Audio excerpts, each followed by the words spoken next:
آئیے آج آپ کو دشمن اسلام ابو جہل کی بہو کا قصہ سناتے ہیں۔ بسم اللہ الرحمن الرحیم۔ السلام علیکم۔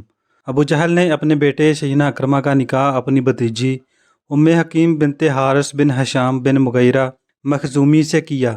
یہ ام حکیم جہاں رشتے میں ابو جہل کی بھتیجی اور بہو تھی، وہیں سیدنا خالد بن ولید کی بھانجی بھی تھیں، کیونکہ ان کی والدہ سیدہ فاطمہ بنت ولید بن مغیرہ سیدنا خالد بن ولید بن مغیرہ کی بہن تھی۔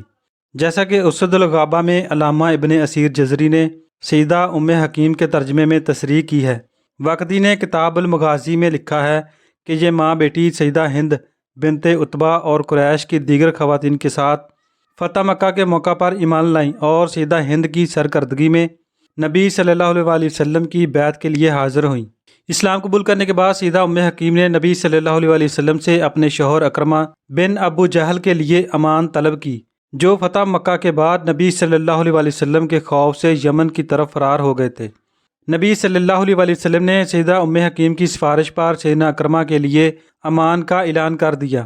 حضور کا ارشاد سن کر خاتون کی خوشی کا کوئی ٹھکانہ نہ رہا، کیونکہ ان کے شوہر ایک ایسے شخص تھے جن کی اسلام دشمنی مسلم تھی اور جنہوں نے اہل حق کو ستانے میں کوئی موقع کبھی ہاتھ سے جانے نہ دیا تھا۔ اب ان کے لیے مکہ میں ایک دن گزارنا بھی مشکل تھا۔ اسی وقت اپنے رومی غلام کے ہمراہ خاوند کی تلاش میں روانہ ہو گئیں۔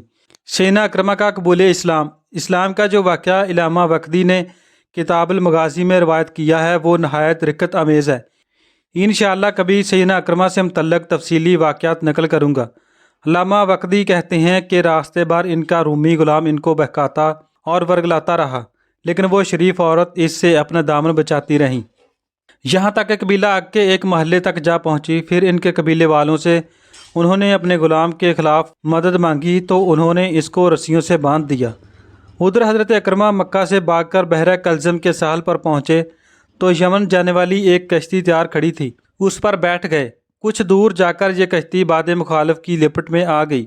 اکرمہ نے لات و عزا کو پکارنا شروع کر دیا۔ ملاحوں نے کہا یہ اللہ کو پکارنے کا وقت ہے، لات و عزا کشتی کو طوفان سے نہیں نکال سکتے۔ یہ بات اکرمہ کے دل پر اثر کر گئی۔ حافظ ابن حجر نے اصابہ میں لکھا ہے کہ اس موقع پر اکرمہ نے یہ دعا کی، اے اللہ میں عہد کرتا ہوں کہ اگر اس طوفان نے مجھے زندہ چھوڑ دیا تو میں خود کو محمد صلی اللہ علیہ وآلہ وسلم کے سامنے پیش کر دوں گا۔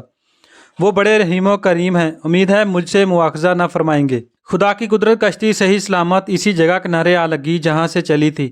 اسی اثنا میں حضرت ام حکیم بھی شوہر کی تلاش میں ساحل پر آ پہنچی تھی اور سیدہ ام حکیم کو سیدنا اکرمہ بھی مل گئے۔ سیدہ ام حکیم نے جناب اکرمہ کو نبی صلی اللہ علیہ وآلہ وسلم کی امان سے مطلع کر کے آپ صلی اللہ علیہ وآلہ وسلم کی اچھی صفتیں بیان کی اور ان کو واپس مکہ چلنے پر امادہ کر لیا۔ مکہ واپسی پر اعظم سفر ہوتے ہوئے سیدنا اکرمہ کو جب اس رومی غلام کی حرکت کا پتہ چلا تو انہوں نے اس کو قتل کر دیا۔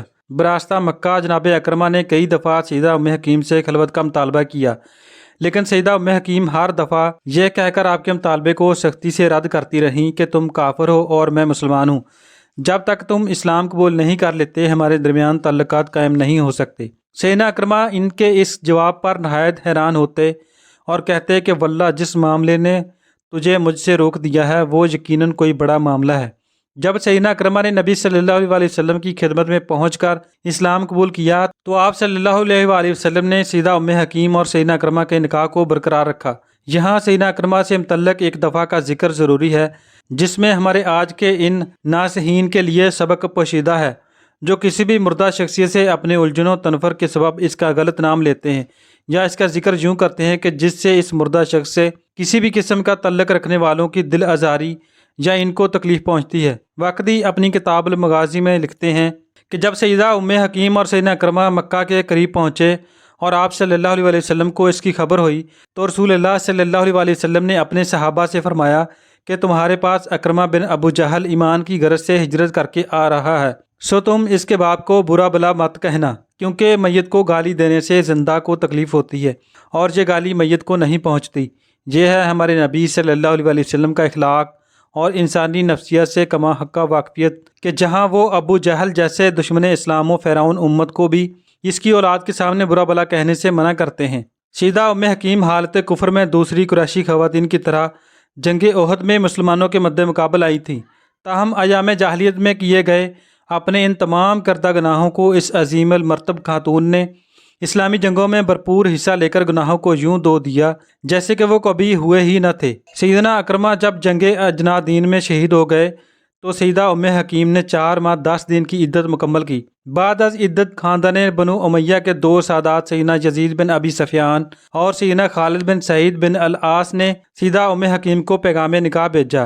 سیدہ ام حکیم نے سیدنا خالد بن سعید کے رشتے کو قبول کیا، چنانچہ 400 دینار مہر پر ان کا نکاح حضرت خالد بن سعید کے ساتھ مرج السفر کے مقام پر ہو گیا۔ جب یہ نکاح ہوا اس وقت مسلمان مرج السفر کے معرکے میں شریک تھے۔